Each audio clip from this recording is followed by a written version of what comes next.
हाथियों के साथ हाथापाई। चीजें कलेक्ट करने का चस्का चाचा को कभी था ही नहीं, बस पैसों को छोड़कर। पर पैसा ऐसी चीज है कि अगर वो जरूरत से ज्यादा जमा हो जाए तो दुनिया भर के ग्रह नक्षत्र अपने आप खिंचे चले आते हैं और तभी से असली कलेक्शन शुरू होता है। एक दिन उन्हीं ग्रहों में से एक ने चाचा से कहा कि देखिए, जितने भी रईस होते हैं उनमें कुछ न कुछ इकट्ठा करने की धुन जरूर होती है, वरना एक बड़े आदमी और आम आदमी में फर्क ही क्या रह जाएगा। पैसों में तो कोई फर्क है नहीं, वही तो रईस की असली पहचान है। और अगर कोई खासियत ही नहीं रही तो फिर अमीर होने का मतलब ही क्या। हमारे सम्राट पंचम जॉर्ज को भी कलेक्शन की हॉबी थी। चाचा एकदम भौचक्के होकर उस ग्रह की तरफ देखते हैं और पूछते हैं कि क्या पंचम जॉर्ज को भी ये बीमारी थी। वो बोला कि और नहीं तो क्या वे रईस नहीं थे, सिर्फ सम्राट ही नहीं बल्कि जबरदस्त अमीर भी थे। वे तो एक साथ कई जमींदारों को खरीद सकते थे। चाचा और भी चकित होकर बोले कि अच्छा, तो क्या उन्हें जमींदार कलेक्ट करने का शौक था। वो बोला कि अरे नहीं, जमींदार लेकर वे क्या करते और उन्हें रखते। कहा, जमींदार कोई ऐसी चीज तो है नहीं जिसे चिड़ियाघर में रखा जा सके, वे तो बस स्टैम्प्स कलेक्ट करते थे। चाचा बोले कि स्टैम्प्स, वही जो पोस्ट ऑफिस में मिलते हैं, या फिर दस्तावेजों वाले।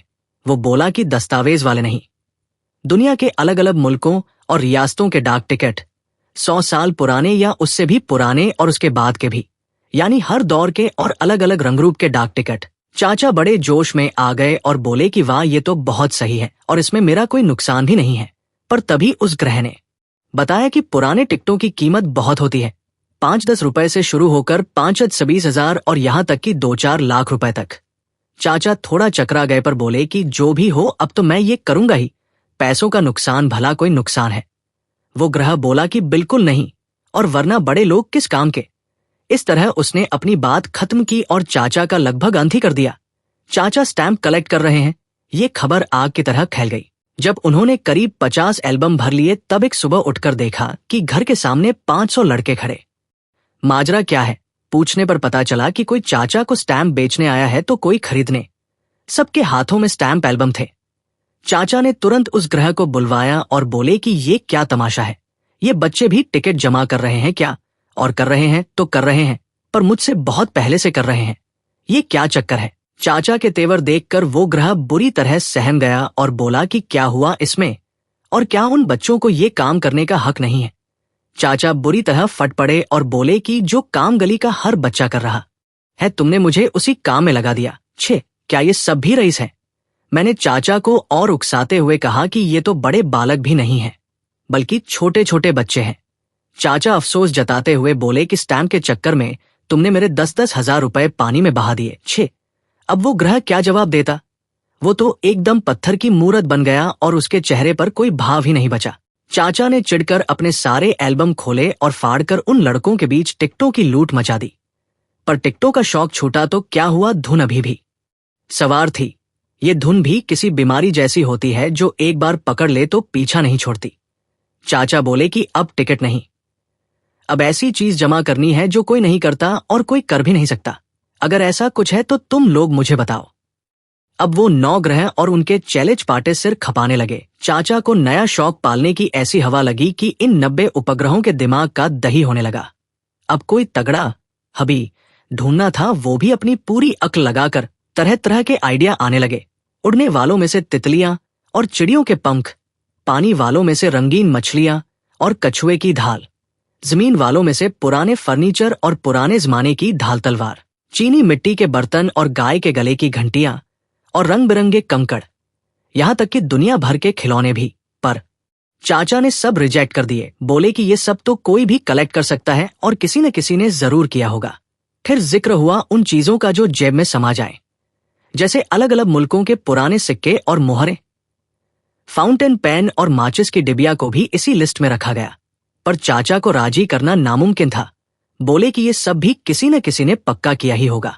तभी कुछ लोगों ने झल्ला कर कहा कि क्या मिट्टी के तेल के पीपे जमा करेंगे या नस्वार की डिब्बी या फिर बड़े ढोल और गांजे की चिलम। मतलब दुनिया की कोई चीज अब बाकी नहीं रही थी। पर चाचा फिर भी गर्दन हिलाते रहे। मैंने भी खूब पट्टी पढ़ाई कि तरह तरह के खाने जमा कीजिए, चॉप और कटलेट और संदेश और सोनपापड़ी और बिस्कुट और टॉफी और चॉकलेट, यानी दुनिया में जो भी खाया जा सके और जिस भी रंग का हो। पर चाचा को मजा नहीं आया। आखिर में चिढ़कर एक के मुंह से निकल ही गया कि तो फिर क्या करेंगे, सफेद हाथी ही पाल लीजिए। पर चाचा ने इसे मजाक नहीं समझा और गर्दन हिलाते हुए बोले कि सफेद हाथी, सफेद हाथी, सोने की पत्थर वाली कटोरी जैसा ही कुछ। सुना तो मैंने भी है, सुना है बर्मा या थाईलैंड में कहीं इसकी पूजा भी होती है। हाँ, अगर कुछ कलेक्ट करना है तो बस यही चीज। रईसों के अस्तबल तो छोड़ो, विलायत के चिड़ियाघर में भी एकाद होगा कि नहीं, इसमें शक है। हाँ, मुझे सफेद हाथी ही चाहिए। चाचा ने अपना आखिरी फरमान सुना दिया कि उन्हें सफेद हाथी लाकर देना होगा, चाहे थाईलैंड से लाओ या रामराज्य से, हाथी पोता से लाओ या हस्तिनापुर से, कराची से हो या रांची से, उन्हें कुछ नहीं पता, बस सफेद हाथी चाहिए। और एक दो से काम नहीं चलेगा, कम से कम 1 दर्जन चाहिए, वरना कलेक्शन कैसा।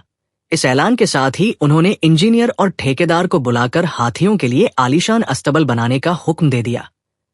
ताज्जुब की बात यह कि 2 हफ्ते के अंदर एक सफेद हाथी हाजिर भी हो गया। उन ग्रहों में से कोई एक कहीं से ढूंढ लाया।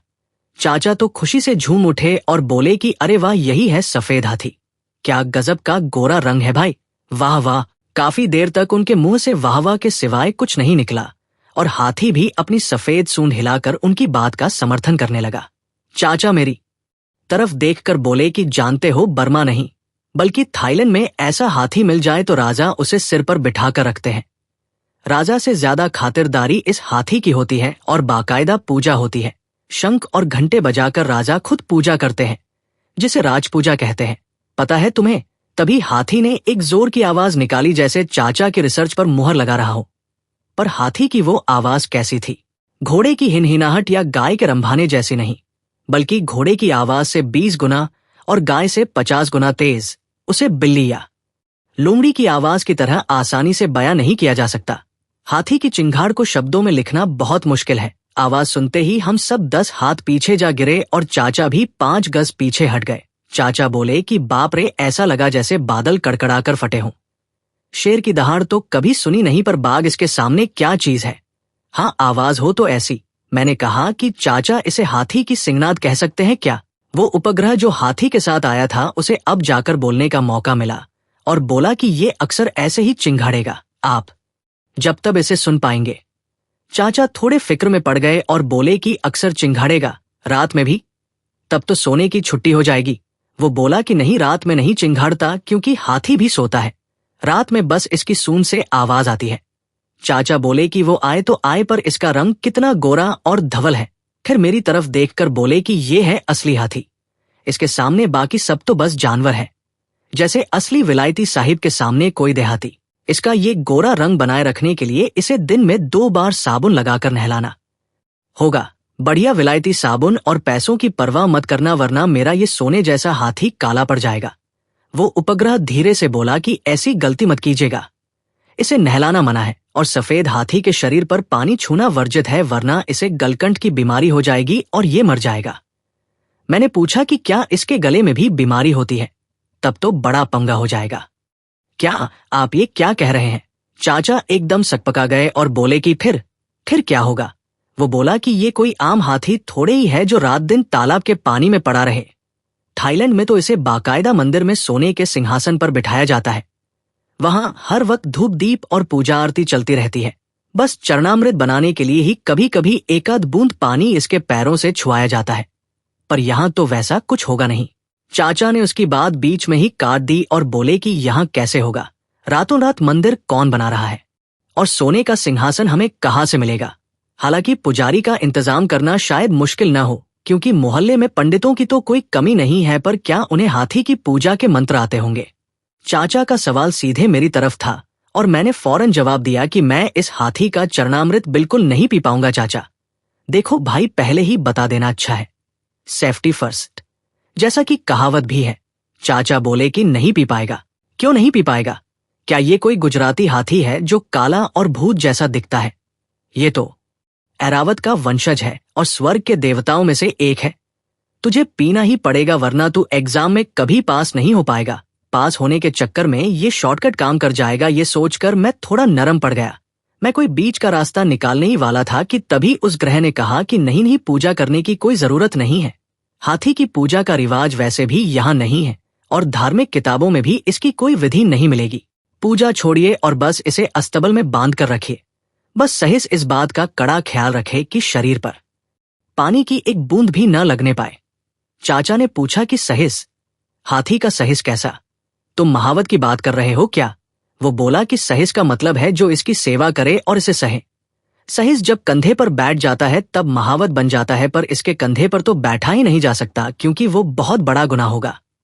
उस ग्रह ने तसल्ली से समझाया और साथ ही हाथी की तरफ हाथ उठाकर पता नहीं नमस्कार किया या अपना सिर खुजलाया।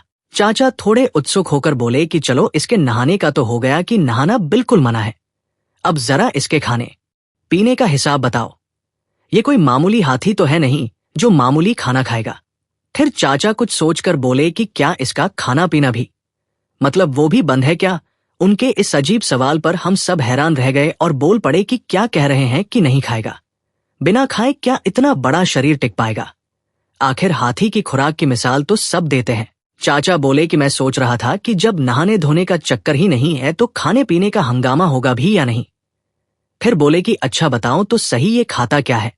वो ग्रह बोला कि ये सब कुछ खाता है और इसका स्वाद बहुत बड़ा है। अगर इसे इंसान मिल जाए तो इंसान खा लेगा, और अगर महाभारत मिल जाए तो महाभारत, यानी इंसान और महाभारत के बीच इस दुनिया में जो कुछ भी है ये सब चट कर सकता है। मैंने चुटकी ली कि इसका मतलब है इसका हाजमा भी बहुत तगड़ा है। चाचा ने बड़ी तसल्ली से कहा कि अच्छा है, बहुत अच्छा है, पर अगर इसे इंसान मिले तो कितने खाएगा? ताजा इंसान होने चाहिए वैसे। वो बोला कि जितने भी इसके करीब आएंगे उन सबको खा जाएगा। ताजा है या बासी, इससे इसे कोई फर्क नहीं पड़ता। मैंने कहा न कि इसकी पसंद बहुत बड़ी है।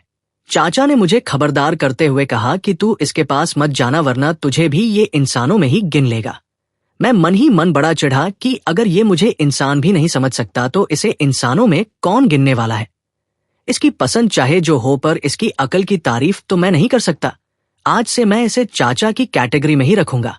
पर चाचा पूरी तरह तसल्ली करना चाहते थे और बोले कि खाने के तौर पर किस तरह के इंसानों पर इसका ज्यादा झुकाव रहता है। उन्होंने तिरछी नजरों से मेरी तरफ देखा जैसे उन्हें बस मेरी ही फिक्र सता रही हो। वो बोला कि ये जान पहचान वालों का ज्यादा पक्षपाती है और उन्हें ही ज्यादा पसंद करेगा। वैसे अनजान लोगों से भी इसे कोई परहेज नहीं है और मिलेंगे तो उन्हें भी पकड़कर खा लेगा। चाचा बोले कि बहुत बढ़िया, और कितनी महाभारत खाएगा एक बार में? वो बोला कि पूरा एक एडिशन ही साफ कर देगा। चाचा चौंक कर बोले कि क्या कह रहे हो? 18 पर्वों वाली वैसी मोटी मोटी 1000 कॉपियां। वो ग्रह बड़े आत्मविश्वास से बोला कि बड़े आराम से, बिल्कुल आराम से। चाचा ने बात पूरी करते हुए पूछा कि क्या सचित्र महाभारत भी खा जाएगा? मैंने चुटकी लेते हुए कहा कि वो तस्वीरों का मतलब थोड़े ही समझता है। चाचा ने कमेंट किया कि सही कह रहे हो, और भला हर कोई आर्ट का पारखी थोड़े ही हो सकता है।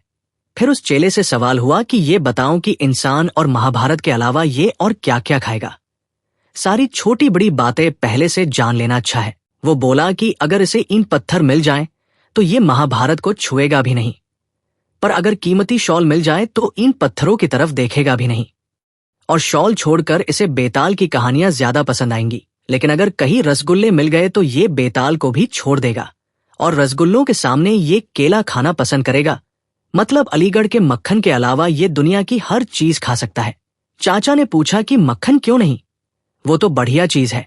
वो बोला कि बात यह है कि मक्खन को ये ढंग से पकड़ नहीं पाएगा, वो इसकी सूंड में ही लिपट जाएगा और उसे कायदे से खाना इसके लिए मुश्किल होगा। चाचा को अब जाकर बात समझ में आई। मैंने भी हाँ में हाँ मिलाते हुए कहा कि सही कह रहे हैं, और मक्खन को संभालना आसान नहीं है। पावरोटी के अलावा उसे कोई और काबू नहीं कर सकता। खाने का तो हो गया, अब पीने का क्या हिसाब है? चाचा थोड़े जिज्ञासु हुए। वो बोला कि हर तरह का लिक्विड, दूध और पानी और छाछ का शरबत और कैस्टर ऑयल और मेथिलेटेड स्पिरिट, और क्या क्या बताओ। कार्बोलिक एसिड से भी इसका कुछ नहीं बिगड़ने वाला, और उसकी भी 10-20 बोतलें ये एक घूंट में गटक सकता है। बस ये चाय नहीं पीता। चाचा थोड़े खुश होकर बोले कि ये तो बड़ी गुड हैबिट है और अच्छे बच्चे के लक्षण है। सिगरेट पीना भी नहीं सीखा होगा पक्का। सब तो जान लिया, पर ये तो बताऊं कि ये खाता कितनी क्वांटिटी में है? वो बोला कि जितना आप दे सके। एकाध मन तो ये एक ही सांस में उड़ा देगा। चाचा बोले कि इसमें क्या बड़ी बात है, बस इंसान का इंतजाम करना ही मुश्किल होगा क्योंकि अंग्रेजों का राज है भाई। पता नहीं इस हाथी की वजह से या मुझे ही पकड़कर फांसी पर लटका दे। पर मैं आज ही बाजार की सारी किताबों की दुकानों पर महाभारत का ऑर्डर दे रहा हूं। हलवाइयों से कह रहा हूं कि रसगुल्लों की भट्टी चढ़ा दें और अपना केले का बगीचा भी इसी के नाम वसीयत कर देता हूं। इसकी आने वाली पीढ़ियां भी ऐश करें। और इन पत्थरों की क्या कमी है? अस्तबल बनाने के बाद जो मलबा बचा है वो बगल में ही पहाड़ जैसा पड़ा है। जितना इसके पेट में समाए अपनी मर्जी से चुन चुन कर खाए, मुझे कोई ऐतराज नहीं है। फिर बड़े तामझाम के साथ हाथी राजा को अस्तबल ले जाया गया। हम सब जुलूस बनाकर पीछे पीछे चले। जंजीरों से उसके चारों पैर एक मजबूत खूंटे से बांध दिए गए। मैंने पूछा कि क्या सूंड को भी बांधना होगा? पता चला कि सूंड खुली रहेगी, क्योंकि उसी से तो ये खाता है। न सिर्फ खाना बल्कि हवा खाने के लिए भी उसे सूंड की जरूरत होती है। हाथी की कीमत सुनकर तो मेरे होश उड़ गए। 50,000 से एक पैसा कम नहीं। जो आदमी इसे बेचकर गया है वो यहां से 200 कोस दूर रहता है और उसका एक रिश्तेदार थाईलैंड के जंगलात महकमे में काम करता है, जो वहां से हाथी पकड़कर भेजता है। इस चेले ने बड़ी मुश्किल से और आगे कई हाथी खरीदने का लालच देकर इसे इतने सस्ते में दिलवाया है, वरना इसकी कीमत तो कम से कम 1 लाख रुपए होती। सच कहे तो इस हाथी रूपी रत्न की कोई कीमत ही नहीं है और ये एकदम अनमोल चीज है। बेचारे उस आदमी को भी हाथी को इतनी दूर पैदल चलाकर लाने में कम मेहनत नहीं हुई, पर चाचा के हुक्म की खातिर ही उसने अपनी जान की परवाह नहीं की, वरना कौन ऐसे दुनिया को निगल जाने वाले खतरनाक सफेद हाथी के साथ आने का रिस्क लेता। चाचा ने भी बिना किसी हिचक के तुरंत 50,000 का चेक काटकर उसके हाथ में थमा दिया। वो चेला बोला कि ऐसे और भी हैं, और अगर आप चाहें तो 10, 20, 50 जितने कहें उतने और लाए जा सकते हैं, और रेट यही रहेगा। चाचा ने एक पल के लिए सोचा और बोले कि ठीक है, तुम और लाने का इंतजाम करो, इसमें क्या बड़ी बात है, और जरूरत पड़ी तो 25 लाख के सफेद हाथी ही खरीद लेंगे। वो पुराना वाला ग्रह अब जाकर बोला कि बड़े लोगों के बड़े शौक, वरना बड़े लोग किस काम के। 2 दिन गुजरे और 5 दिन गुजरे। हाथी भी मजे में है और हम दिन में 2 बार उसके दर्शन करते हैं, चाचा और मैं साइंटिफिक नजरिए से, और चाची बड़ी श्रद्धा के साथ। चाची ने तो बहुत कुछ मन्नत भी मांगी है और कहा है कि हाथी के सामने बड़ी पूजा करेंगी और 2 बिल्लियों का जोड़ा चढ़ाएंगी। दरअसल चाची की अभी तक कोई औलाद नहीं हुई है ना। हाथी का मन बस केले के पेड़ खाने में ही ज्यादा लगता है। ईंट पत्थर वहीं पड़े हैं पर उसने उन्हें छुआ तक नहीं। 1-2 बिल्लियां भी आसपास से गुजरी और उन्होंने हाथी को गौर से देखा, पर हाथी ने उनकी तरफ मुड़कर भी नहीं ताका। कोने में महाभारत की किताबों का ढेर लगा है और एक दिन मैं एक किताब उसे देने गया था। मुझे उम्मीद थी कि मिलते ही वो उसे डकार जाएगा, पर उसे मुंह में रखना तो दूर, किताब को सूंड में लपेटते ही उसने इतनी जोर से मेरी तरफ फेंका कि बस बाल बाल बचा, वरना मेरा तो काम तमाम ही हो गया होता। चाचा बोले कि समझ नहीं पाया ओ मूर्ख, वो तुझे पढ़ने को कह रहा है, किताब ही तो है ना, तू अनपढ़ ही रह गया और तेरी कोई धार्मिक शिक्षा नहीं हुई। धार्मिक शिक्षा जाए भाड़ में। चाचा के पुण्य के प्रताप से मेरी जान बच गई, बस यही बहुत है। नहीं भाई, अब इस धर्मात्मा हाथी से सावधान रहकर बहुत दूर ही रहना होगा। कम से कम 7 हाथ की दूरी से ही बातचीत ठीक है। इसी तरह 3 हफ्ते गुजरे और एक दिन अचानक बारिश शुरू हो गई। हम सब मुड़ी और पापड़ खाते हुए उस बेमौसम बारिश का मजा ले रहे थे कि तभी महावत यानी सहिस ने आकर खबर दी कि बारिश के साथ ही हाथी ने जबरदस्त छटपटाहट और शोर मचाना शुरू कर दिया है। हम सब हड़बड़ा कर दौड़े, मामला क्या है? देखा तो वाकई हाथी बहुत ज्यादा बेचैन था। लग रहा था जैसे वो चारों पैरों से उछलना चाहता है। चाचा ने थोड़ी देर अपना दिमाग चलाया और बोले कि समझ में आ गया, बाहर बादल गरज रहे हैं। जैसे बादल देखकर मोर नाचता है वैसे ही हाथी भी नाचना चाहता है, और इसमें अचरज कैसा? मोर और हाथी शायद एक ही खानदान के होंगे। कार्तिकेय जी के पास मोर है और गणेश जी के कंधे पर हाथी का सिर, तो रिश्तेदारी होना तो लाजमी है। खैर, इसके 3 पैरों की जंजीर खोल दो और बस एक पैर की बंधी रहने दो, थोड़ा नाचने दो इसे। 3 पैरों की जंजीर खुलते ही उसने जो शुरू किया उसे हाथी की भाषा में शायद नाचना ही कहेंगे, पर उस नाच के चक्कर में दूसरे पैर की जंजीर टूटने में भी देर नहीं लगी। आजाद होते ही हाथी सरपट भाग निकला। सहिस ने उसे रोकने की थोड़ी कोशिश जरूर की, पर सूंड के एक ही झटके में उसने उसे जमीन सुंघा दी और आगे बढ़ गया। फिर वो जोर जोर से चिंघाड़ता हुआ और सूंड उठाए मेन रोड पर भागने लगा। हम भी एक सुरक्षित दूरी बनाकर उसके पीछे भागे, पर हाथी के साथ दौड़ में भला हम कैसे जीतते? हम इंसानों के पास बस 2 पैर ही तो संबल है, और हाथी के मुकाबले वे भी बहुत दुबले पतले। देखते ही देखते हाथी नजरों से ओझल हो गया। बस उसकी चिंगाड़ सुनाई दे रही थी, वो भी बहुत दूर से। 3 घंटे बाद खबर आई कि करीब 5 मील दूर एक तालाब में जाकर वो कूद गया है। कहीं खुदकुशी तो नहीं कर लेगा ये हाथी? सफेद हाथी का चक्कर है भाई, कुछ समझ नहीं आता। चाची ने रोना शुरू कर दिया कि पूजा पाठ ठीक से नहीं हुआ, इसीलिए हाथी देव ऐसे भड़क गए हैं और अब न जाने क्या अनर्थ होगा। शायद वंश ही खत्म हो जाएगा। वंश के नाम पर तो कुल जमा मैं ही हूं, हालांकि हूं तो पराए घर का ही। पर चाची का रोना देखकर मुझे भी डर लगने लगा। चाचा एक हांडी रसगुल्ले लेकर दौड़े ताकि सफेद हाथी को मनाया जा सके। हम सब भी चाचा के साथ चल दिए, पर हाथी का जैसा नाच मैंने देखा था, उसे देखकर मुझे नहीं लग रहा था कि वो इतनी आसानी से काबू में आएगा। रास्ते में कहीं कहीं टूटे हुए छप्पर दिख रहे थे, पर ये तूफान ने उड़ाए थे या हाथी ने, ये समझ नहीं आ रहा था। आसपास कोई बंदा भी नहीं था जिससे पूछा जा सके, पर पक्का ये सब उस हाथी राजा का ही कारनामा था। सफेद सूंड के दर्शन करते ही लोग अपनी बस्ती छोड़कर खिसक लिए होंगे, ऐसा ही हमें शक हुआ। थोड़ा आगे जाकर हाथी की लीला के और भी किस्से पता चले। गंगा यात्रियों की एक टोली एक अधमरे आदमी को लेकर गंगा घाट जा रही थी कि तभी महाप्रभु वहां आ पहुंचे। इतना तामझाम करके और ढोलन गाड़े बजाते हुए रास्ता रोककर चलना उन्हें पसंद नहीं आया और उन्होंने सबको तितर बितर कर दिया। सुना गया कि एक एक को उन्होंने बहुत दूर तक खदेड़ा है। बस छोड़ दिया तो उस बीमार गंगा यात्री को, और क्यों छोड़ा ये किसी को नहीं पता। वो बेचारा बहुत देर तक यूं ही उपेक्षित पड़ा रहा और फिर आखिरकार खुद ही उठकर बैठ गया और इस बार प्राण त्यागने का इरादा टालकर अकेले पैदल चलकर अपने घर लौट गया। आखिरकार उस तालाब के किनारे हम पहुंच ही गए। चाचा ने बहुत मिन्नतें की और खूब हाथ पैर जोड़े। हाथी अपनी सूंड सीधी खड़ी करके सब सुनता रहा, पर अपनी जगह से हिला तक नहीं। उसे रसगुल्लों की हांडी दिखाई गई तो उसने गर्दन टेढ़ी करके देखा जरूर, पर कोई खास उत्साह नहीं दिखाया। तालाब बहुत बड़ा नहीं था और चाचा बिल्कुल पानी के किनारे जाकर खड़े हो गए। उन्हें लगा कि शायद पास जाकर बात करने से कुछ असर हो जाए। असर हुआ भी, क्योंकि हाथी ने अपनी सूंड सीधे चाचा की तरफ बढ़ा दी। मैंने चिल्लाकर कहा कि भाग आओ चाचा, वरना ये पकड़ लेगा। चाचा सीना तान कर बोले कि हट, क्या मैं डरपोक बच्चा हूं? तेरी तरह इतना डरपोक नहीं मैं। चाचा का साहस देखने लायक था और बोले कि क्यों, डर किस बात का? मुझे कुछ नहीं कहेगा क्योंकि मैं इसका मालिक हूं। मालिक? ओ श्री विष्णु, मेरा मतलब है सेवक। बोलते बोलते चाचा ने जीभ काट ली और अपने कान मले। बोले कि उफ, मैं मालिक क्यों बनूंगा? बुरा मत मानना प्रभु सफेद हाथी, मैं तो तुम्हारे चरणों का दास हूं। क्या कहना चाहते हो कहो, मैं अपना कान पास ला रहा हूं। तुम अपने भक्त को कुछ नहीं कहोगे, मैं जानता हूं।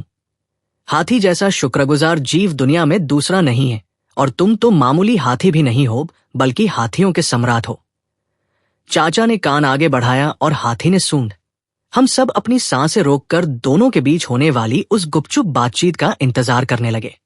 हाथी ने चाचा के पूरे शरीर पर अपनी सूंड फेरी, पर सच में कुछ कहा नहीं। चाचा की हिम्मत और बढ़ गई और वे और करीब चले गए। मेरी तरफ बड़े गर्व से देखकर बोले कि देख रहा है कैसा लाड़ कर रहा है मुझसे, देख रहा है। पर तभी अचानक हाथी ने अपनी सूंड से चाचा का कान जकड़ लिया। कान पर इस हमले से चाचा विचलित हो गए और बोले कि ये क्या है बाबा हाथी, तुम्हारे चरणों में ऐसा क्या गुनाह कर दिया जो तुम मेरा कान मरोड़ रहे हो? पर हाथी राजा ने उनकी एक न सुनी और चाचा की हालत पल पल बिगड़ने लगी। उन्होंने मेरी तरफ देखते हुए कहा, हालांकि कोशिश करके भी वे देख नहीं पा रहे थे। बोले कि बेटा शिव, कान तो गया और लगता है जान भी गई। अपनी चाची से कह देना कि जीते जी मुझे हाथी प्राप्त हो गया है। हम सब फुर्ती से दौड़े और चाचा को पकड़ा। पानी के अंदर अकेला हाथी और जमीन पर हम सब। हाथी की कोशिश थी कि चाचा का कान पकड़कर उन्हें पानी में खींच ले, और हमारी कोशिश थी कि उसे नाकाम कर दे। वो मिलन वाली बातचीत अब बिछड़ने वाली छीनाझपटी में बदल गई। कान और जान को लेकर रस्साकशी शुरू हो गई। थोड़ी देर तक ये टग ऑफ वार चलता रहा और आखिर में हाथी ने हार मान ली। पर चाचा का कान शिकार करने के बाद हाथियों के हाथों अपना कान सौंपकर चाचा ने इस बार अपनी जान बचाई। हाथी ने चाचा का कान अपने मुंह में डाल लिया, पर शायद उसे स्वाद कुछ खास नहीं लगा। इसीलिए अब उसने रसगुल्लों की हांडी की तरफ सूंड बढ़ाई। दर्द से चिल्लाते हुए चाचा चीखने लगे कि मत देना, खबरदार, इसे रसगुल्ले बिल्कुल मत देना। हाथी नहीं, ये तो मेरे पूर्वजों का दुश्मन है। पाजी, डैमन, सुअर, रास्कल, गधा, स्टूपिड। उफ, इसने कान की जड़ तक नहीं छोड़ी और पूरा ही उखाड़ लिया। उल्लू, बेअदब, बेवकूफ। चाचा की बातें शायद हाथी समझ गया और तुरंत पानी से बाहर निकल आया। अरे ये क्या नजारा है! गले के नीचे से जहां तक वह पानी में डूबा था वहां तक उसका पूरा शरीर कोयले जैसा काला था, जैसा आम हाथियों का होता है, बस गले के ऊपर का हिस्सा सफेद। ये क्या है बाबा? हमने देखा कि तालाब का काला पानी हाथी के रंग से सफेद हो चुका था। सफेद हाथी की ये कैसी लीला है? कान खोने का शौक तो चाचा जैसे तैसे बर्दाश्त कर गए थे, पर हाथी का ये रूप अब उनसे सहा नहीं गया। उनका इतना प्यारा सफेद हाथी। बेहोश चाचा को पकड़कर हम घर ले आए और हाथी की तरफ मुड़कर भी नहीं देखा। वो एक बदसूरत काले भूत जैसा भद्दा और डरावना बूढ़ा हाथी लग रहा था। वो कभी सोने के सिंहासन पर बैठकर राजाओं वाली पूजा पाता था, इस बात पर यकीन करना अब नामुमकिन था। अगले दिन एक आदमी जरूरी खबर लेकर आया, उस खोजबीन करने वाले उपग्रह का भेजा हुआ दूत। खबर ये थी कि वो उपग्रह 50 और सफेद हाथी जमा करके कल सुबह यहां पहुंच रहा है। चाचा के आदेश पर अपनी जान दाव पर लगाकर और बहुत कष्ट सहकर 200 कोस दूर से 4 पैरों वाले हाथियों के साथ 2 पैरों से चलकर वह आ रहा है, इत्यादि इत्यादि। पर अब ये खबर चाचा के कान तक कौन पहुंचाएगा? मेरा मतलब है चाचा के दूसरे कान तक। समाप्त।